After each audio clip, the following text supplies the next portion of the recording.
Thanks for tuning into this episode of the Human Performance Outliers podcast with Zach Bitter. Next is learning pace for your 100-mile event. So now we kind of have the same question, but now we're extrapolating out to 100 miles. So as you can probably imagine, it gets more difficult the further you get from what you're able to replicate in practice.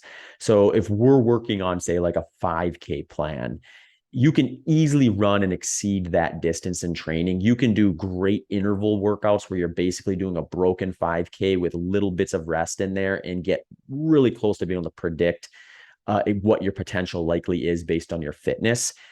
When we go to the other end of the spectrum, we're up to 100 miles. You are going to be quite far from race day distance in your training on any given stimulus. There's really no scenario that I see in an optimal preparation for a 100-mile where you're running anywhere near that distance in a single training session, minus you may be doing some races as tune-up heading into it. So you could do something like, say, I'm going to do 100K 8 weeks out from my goal 100-mile. And that's going to be something that I kind of anchor my goals for the 100-mile off of. If we want to take a little bit of a tangent here from just a coaching philosophy standpoint, I don't see, I wouldn't ever say goal rate or tune-up races are a bad idea. I do them sometimes, but really you want to be careful with them because purely from a training standpoint, you're better off doing, like, say, a mini training camp or some back-to-back longer sessions where you're hitting, say, 100K over the course of 2 or 3 days versus doing it all in one shot. Simply because if you do it that way, you're going to recover quicker. You're going to get a similar training load from that broken up multi-day scenario than you will with the entire race approach setting. And that's going to likely allow you to do more overall training at goal race intensity down the road versus needing extra time to kind of bounce back from that. So the caveat there, though, obviously, is there are a lot of logistics and things that go into racing ultra marathons that you can only really practice on race day. Like, how do I feel and behave the day before? How do I fuel the day in the morning of, day before and morning of? How do I navigate aid stations properly? Like, what do I do if my plan A and plan B aren't working from a nutrition standpoint? Like, you can get way closer to race day setting scenarios and practicing them when you're actually doing a race. So those are things you will want to consider when you're deciding kind of how to structure that training plan.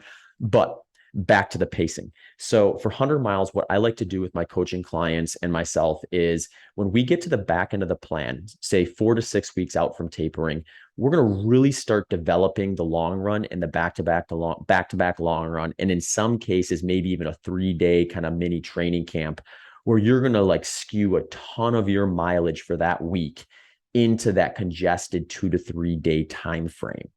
And what we're trying to do there is we're trying to replicate goal intensity for race day as close as possible so that your body gets better at the activity you're going to do on race day. You have some of those opportunities to practice your fueling and your hydration strategy. You have some opportunity to tease out how sustainable the pace you're doing is likely going to be if you have to do all 100 miles at once.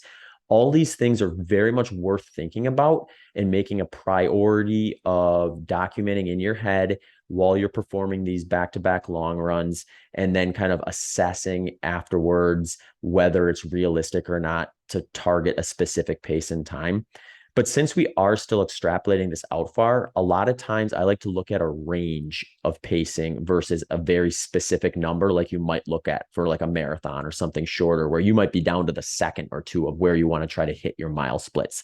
For 100 miles, you have to be a little more lenient with yourself here. So I like to take a range, and within that range, I have like conservative, moderate, and aggressive. So aggressive is obviously going to be the faster pace goal. Moderate's going to be right in the middle. And then conservative is going to be the slowest you think that that you would go in and still meet your potential on race day.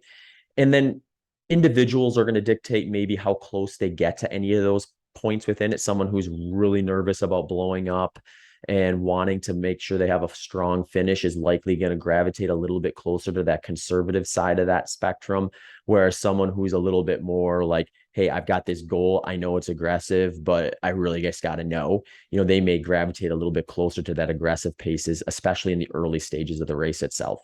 But in terms of finding that, what I like to do is I like to take the data that we gather in those back-to-back long runs during that development phase of the long run and look at just the average paces you've sustained. So some things to consider. The more closely you can replicate race day terrain and race day weather, the better accurate your splits and training are going to reflect how you're going to feel and how you should structure those goal time paces.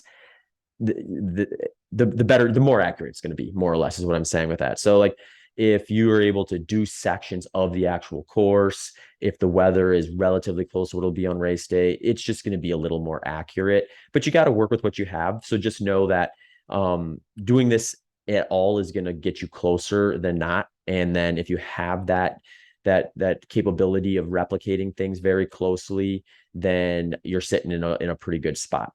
What I like to do though is I take those average paces and just look at it as I'm going to need to go a little bit slower than this, most likely on race day, at least to start.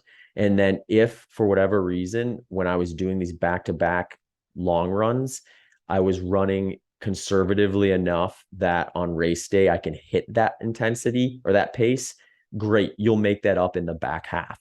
When you're getting closer to the finish and you're a little more capable of taking some risks and speeding up without having it backfire on you by doing it too early. But usually what I like to do is look at something in the neighborhood around 30 seconds per mile slower than that average for your aggressive target, and around 60 seconds for your moderate target, and then 90 to even sometimes 2 minutes per mile slower for that conservative target based on the paces that you were able to average in these back-to-back long runs.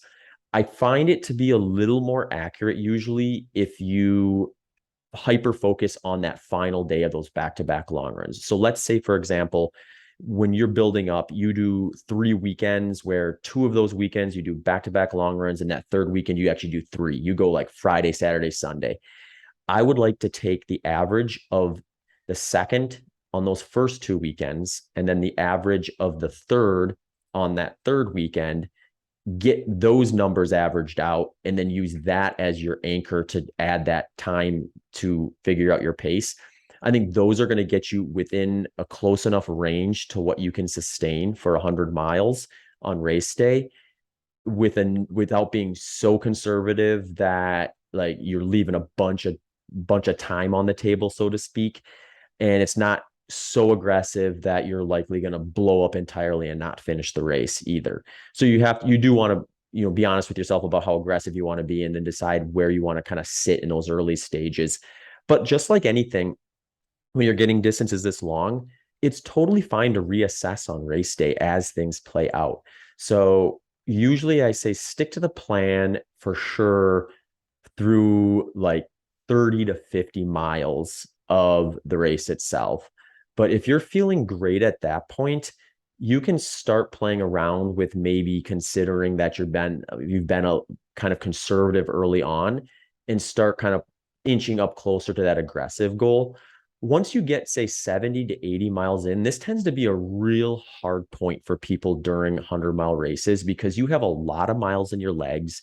Your brain is getting fatigued from just the focus of being out there as long as you have, but you still likely have the distance of what you did for a lot of your long runs remaining. So it's not an inconsequential amount, even though you're 70 or 80% of the way there. If you get to that point and you're feeling pretty good, that is a great time to really start focusing on like being a little more aggressive when you get to that kind of 2/3 of the way into the race. Because most people are going to be, if you look at the data on ultra marathon splits, they're going to be running slower in those final miles. So if you find yourself in a position where you're running as fast or faster, or even just slightly slower than what you had been doing earlier in the day, you are going to likely be moving faster than most people out there on race day. And anyone who's been in a race day setting likely can recall that if you're in a position where you're passing people and you're looking and feeling better than the average person out there, that mental advantage just builds and builds and builds. So being in that position, I oftentimes would really would push for trying to put yourself there if you can do it. All right. So let me know if I should dive deeper into this specific topic or if you have any more questions around it. Thanks for tuning into this episode of the Human Performance Outliers podcast with Zach Bitter.